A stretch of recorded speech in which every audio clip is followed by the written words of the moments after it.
To so many, the neon synth-wave sun, cut to pieces by some retro artist, seemed to capture the sentiment of the age, like Zinca on your nose in the summer, or oh peachy corduroy shorts while wearing your Chinese knockoff Havaianas on your feet.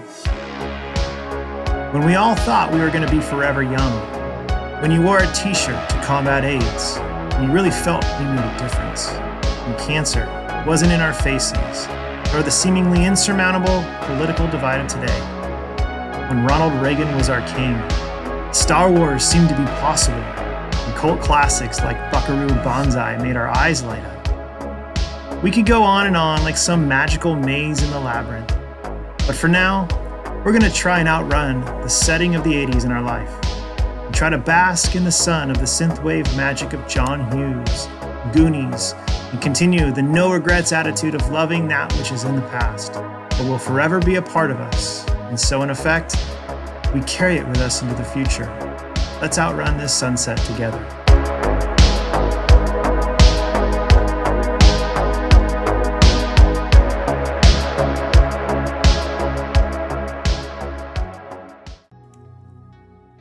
Remember this, the landscape is dominated by the beginnings of a booming economy. Jaws and Star Wars are history, but still affecting lives today.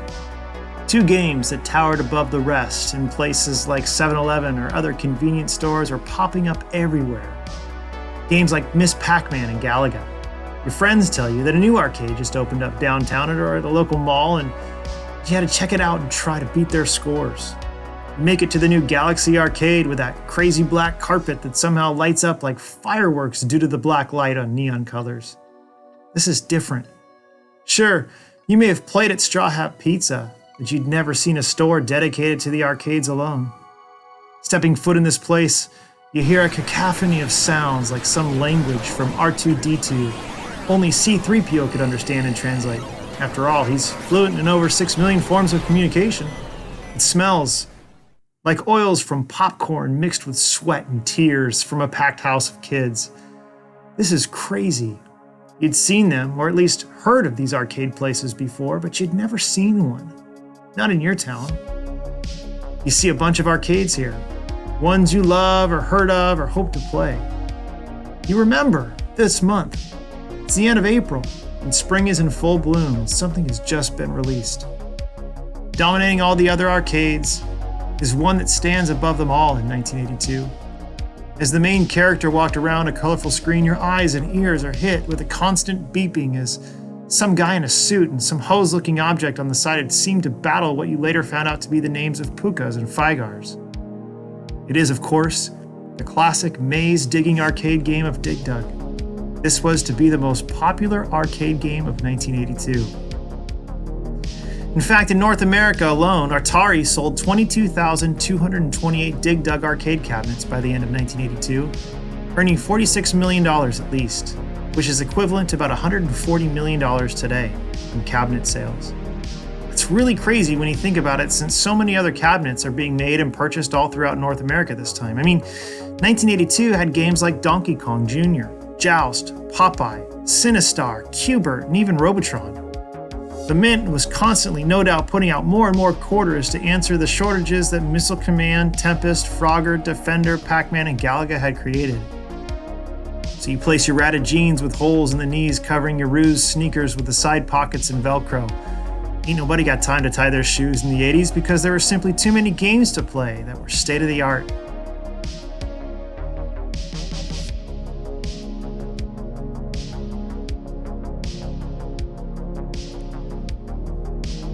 So my desire a few years ago was to create an arcade experience for my kids.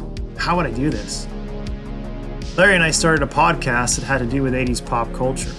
It's called Pop Rock's Podcast. It's part of this channel. In fact, I think the very first episode, as uncut and inexperienced as I was, I spoke about visiting an arcade in Palm Desert at the time, at the mall, peeing behind a vector graphic Star Wars cab because I couldn't find the stinking bathroom. That's how dark and seedy those places were for some reason. They took the methodology behind casinos and sought to make the arcade the kids' casino or something. If you remember, they had no windows, always dark so you couldn't tell the time, and there generally wasn't a clock anywhere in sight. They had snacks to keep you in there, drinks to keep you hydrated, and enough people to feel like it was an event. Just keep your eyes on the screen, pump in those quarters, damn the consequences, because gosh darn it, these arcades were worth it. I must confess that Arcade went up as soon as I saw them begin their Kickstarter campaign way back when the likes of guys like Kong's R Us, Console Kits, Michael B, the Game Genie, and my personal favorite, Retro Ralph, weren't even a thing. There was this fledgling company that used its voodoo magic to reach inside my mind and pull out the greatest wish of any kid who grew up in the 80s and early 90s and make it happen. We wanted our own arcade. You see, I'd visited a place a little while back that promised to be similar to the arcade experience back in the day, but it was severely lacking because of one crucial element: quarters. I despise cards that you load up with money and swipe and can't stand cover charges for an hour of free play. There's no skin in the game when we play games these days. I want to lose something. I want it to cost me something, and it can't be from mom or dad. Life simply does not work that way. We should never really be handed things. That's my take anyways. We should work for things if we have the ability. And when it comes time to play, every kid in the 80s knew just where to go. To the glorious arcades. I want my kids to earn their own money. Not free money from mom and dad, but the money they worked for as mowing lawns, taking care of neighbors' trash cans, washing cars, selling baked goods, babysitting, whatever. But it's theirs. They've earned it. When they place that quarter in the machine, they know that there are consequences. So they have to choose the arcades they like the most. They have to see if they can get higher, farther, or longer in the game.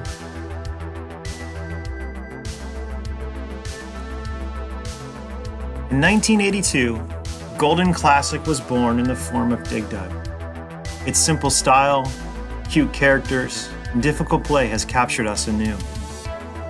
My son and I are building our own nostalgia now, and in effect are causing the 80s neon sun to rise once more in our lives.